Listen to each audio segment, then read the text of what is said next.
मकर संक्रांति का पुण्य अवसर भी है, सभी को शुभकामनाएं।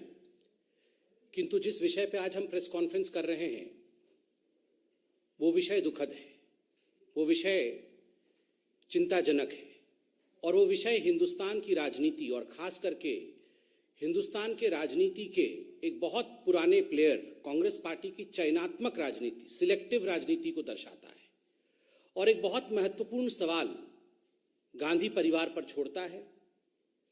अब राहुल गांधी के ऊपर तो इतने सवाल हो चुके हैं कि राहुल गांधी उत्तर प्रदेश की मैदान से, चुनावी मैदान से नदारद हैं और कहीं ना कहीं चूंकि राहुल गांधी फेल हो चुके हैं, प्रियंका वाड्रा जी को उतारा गया है, तो कुछ सवाल प्रियंका वाड्रा जी से होंगे। मीडिया चैनलों से धन्यवाद है कि विगत 4 दिनों से, मंगलवार से जिस प्रकार से उन्होंने अलवर में जो एक जघन्य रेप कांड हुआ है, गैंग रेप का विषय हुआ है, उस विषय को आप सभी ने अपने मुख्य समाचार में रखा है। पूरे देश को अलवर के इस जघन्य रेप कांड से आपने अवगत कराया है। दिल दहल जाता है यह सोचकर भी कि एक 15-16 साल की नाबालिग लड़की के साथ, वह भी एक दिव्यांग लड़की के साथ, जो मूक हो, जो बधिर है, जो समाज की ताना सुन नहीं सकती और जो बोल नहीं सकती, अपनी व्यथा को व्यक्त नहीं कर सकती, अपने दर्द को, उस लड़की के साथ, उस छोटी सी नन्ही परी के साथ जिस प्रकार का बर्ताव राजस्थान के अलवर में हुआ है। मंगलवार की रात को एक गाड़ी से कुछ लोग आते हैं and they leave a bleeding दिव्यांग ऑन द स्ट्रीट। सड़क पर खून से लथपथ एक लड़की को छोड़ के जाते हैं और जब गौर से देखा जाता है तो मालूम पड़ता है कि ये जो लड़की है, जो पीड़िता है, उसके प्राइवेट पार्ट्स में बहुत गहरी चोट है, जख्म है और वो खून से लथपथ थी।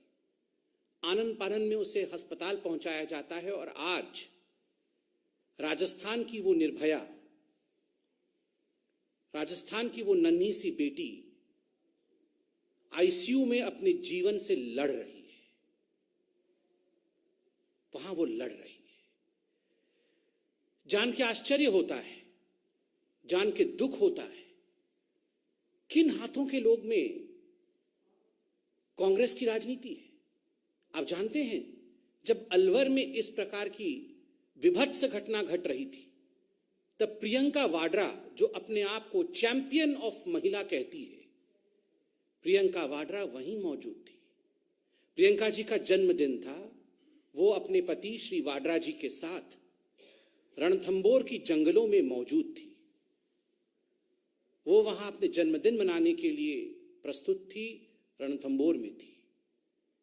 भारतीय जनता पार्टी की एक टीम जिसमें हमारे कुछ सांसद, वरिष्ठ कार्यकर्ता, जब उन्होंने अलवर के इस घटना के विषय में सुना, देखा, जाना, तो तुरंत वो प्रियंका जी से बात करने के लिए रवाना हुए। अलका गुजर जी भी उसमें थी। मगर दुखद है, प्रियंका जी से मिलने नहीं दिया गया क्योंकि वो अपना जन्मदिन मना रही थी और हमारे इस टीम को वापस कर दिया गया। ये टीम सिर्फ इतना बात करने गई थी कि प्रियंका जी, आप अपने मुख्यमंत्री से रिपोर्ट मांगिए। प्रियंका जी, ये राजस्थान में जहां कांग्रेस की सरकार है, महिलाओं के ऊपर इस प्रकार का अत्याचार आखिर दिनों दिन क्यों बढ़ता जा रहा है? ये जो बेटी है, जो निर्भया है राजस्थान की, उसको किस प्रकार से हम अस्पताल में अच्छे से अच्छा चिकित्सा दिलवा सके, सुविधा मुहैया करा सके, केवल इसलिए ये टीम गई थी। किंतु प्रियंका वाड्रा व्यस्त थी। She was busy celebrating her birthday. और प्रियंका वाड्रा और कांग्रेस पार्टी ने साफ इनकार कर दिया कि because she is busy with her birthday, वो अपने जन्मदिन में व्यस्त है, वो किसी से मिल नहीं सकती है। आज सवाल उठता है, प्रियंका जी, क्या आप राजस्थान की बेटी निर्भया से मिलने गई? आप तो पूरे देश में जहां भी अन्याय और अत्याचार होता है, आप और राहुल गांधी तो हर जगह मिलने जाते हैं लोगों से। आप गले लगाकर तस्वीर भी वायरल करते हैं। करना चाहिए, कोई बुराई नहीं है। पीड़िता के साथ खड़ा होना, उसके लिए न्याय का गुहार करना, इसमें कोई बुरी बात नहीं है, इसीलिए तो लोग राजनीति में होते हैं। किंतु चयनात्मक राजनीति करना, दूसरे राज्यों में जहां आपकी सरकार नहीं है, वहां जाकर के आप पीड़िता के फोटो को गलत तरीके से वायरल करना, राहुल गांधी जी ने दिल्ली में किया था, बाद में कोर्ट ने भी फटकार लगाया, किंतु अपने राज्य में जहां कांग्रेस पार्टी की सरकार है और आप अपना जन्मदिन मना रहे हो और तनिक दूरी पर एक महिला के साथ जघन्य विभत्स रेप होता है, एक छोटी बालिका के साथ रेप होता है, वो आईसीयू में भर्ती है, आप एक दिन भी आईसीयू में जाकर उसे देखने की चेष्टा तक नहीं करते। प्रियंका जी, आप आईसीयू गई क्या? क्या आपने प्रयास भी किया कि आप रणथंभौर में ही थी, 200 किलोमीटर से कम का डिस्टेंस है, आप गई क्या? पीड़िता के घर गई क्या? पीड़िता के विषय में आपने मुख्यमंत्री से पूछा क्या? मुख्यमंत्री अशोक गहलोत जी से रिपोर्ट तलब किया क्या? प्रियंका जी, ऐसा क्यों है कि उत्तर प्रदेश में जाकर आप कहती हैं कि लड़की हूं, लड़ सकती हूं, किंतु राजस्थान में लड़की हूं तो लड़ना मना है। उत्तर प्रदेश में लड़की हूं, लड़ सकती हूं, राजस्थान में लड़की हूं तो लड़ना मना है।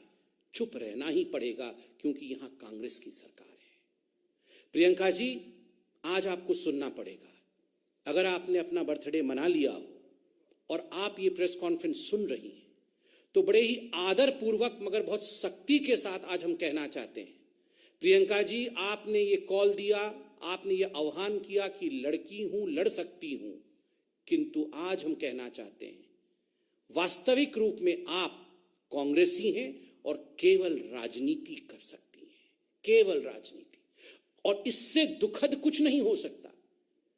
महिलाओं पर हो रहे अत्याचार पर राजनीति करना, उस पर आधारित करके अपने आप को, अपनी महत्वाकांक्षाओं को आगे बढ़ाने की कोशिश करना, ये जो प्रियंका वाड्रा और गांधी परिवार कर रहा है, ये अक्षम्य है। This is unforgivable. महिलाओं के लिए, महिलाओं के अत्याचार के खिलाफ आवाज बुलंद करना ये हर किसी का धर्म है, किंतु महिलाओं के अत्याचार को सामने रखते हुए, महिलाओं के अत्याचार का इस्तेमाल करते हुए, उसको राजनीति का धुरी बना करके अपने महत्वाकांक्षा को साधने की कोशिश करना, जो कि गांधी परिवार कर रही है, राहुल और प्रियंका कर रहे हैं, ये अक्षम्य है। दिस इज अनफॉरगिवेबल और हिंदुस्तान इसे माफ नहीं करेगा।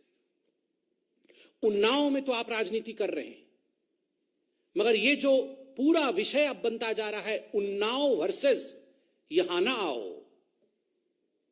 उन्नाव में आप राजनीति करेंगे, हमने कभी कुछ नहीं कहा, ठीक बात है।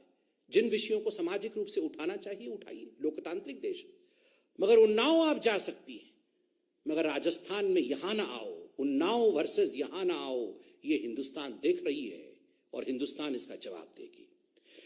और राहुल जी, जैसा कि मैंने कहा, आपसे तो सवाल पूछना उचित भी नहीं है, क्योंकि आप तो स्वयं मानते हैं कि आप फेल हो चुके हैं और आप उत्तर प्रदेश के मैदानी जंग को छोड़ करके, खैर अभी मेरे ख्याल से विदेश से वापस आए हैं 2-3 दिन पहले, मगर फिर भी राहुल जी, आपने दिल्ली में तो फोटो ट्वीट किया, नाम तक बता दिया, परिवार वालों के फोटो को ट्वीट करके वायरल किया, कोर्ट ने इस पर लताड़ भी लगाया।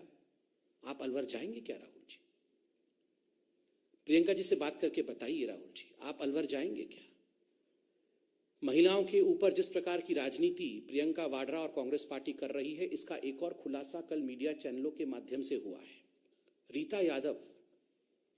रीता यादव नामक एक महिला, जो लंबुआ विधानसभा से शायद कांग्रेस की टिकट मांग रही थी, सुल्तानपुर से, कल हम सब ने चैनल में देखा और बड़ा आश्चर्य हुआ कि ऐसे भी हो सकता है, खुद पे गोली चलाना, खुद पे गोली चलाना। याद करिए, जब प्रधानमंत्री की रैली में इसी महिला ने काला झंडा दिखाया था, तब प्रियंका वाड्रा इस महिला के घर गई थी।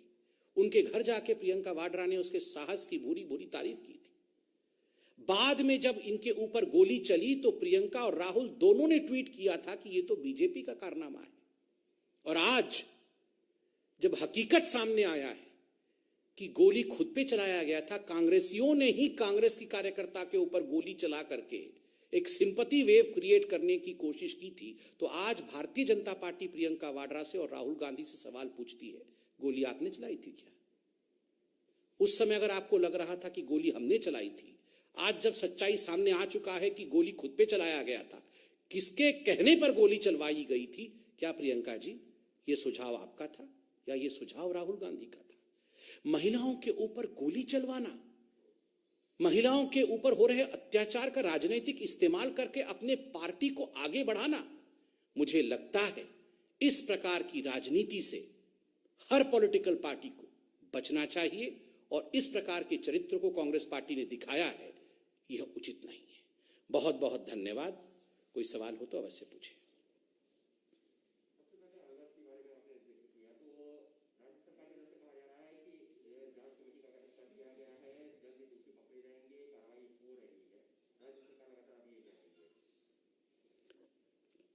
देखिए, मैं तो आपने सही प्रश्न पूछा है राज्य सरकार के ऊपर।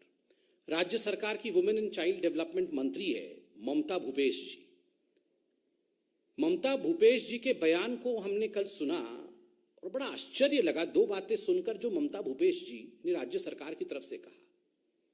ममता भूपेश जी ने कहा सरकार अकेले ये काम नहीं कर सकती है, इसमें समाज को भी सामने आना होगा। सरकार अकेले गिरफ्तारी, अकेले रेप को रोकना, इस प्रकार के अत्याचारों को रोकने का काम सरकार अकेले नहीं कर सकती है।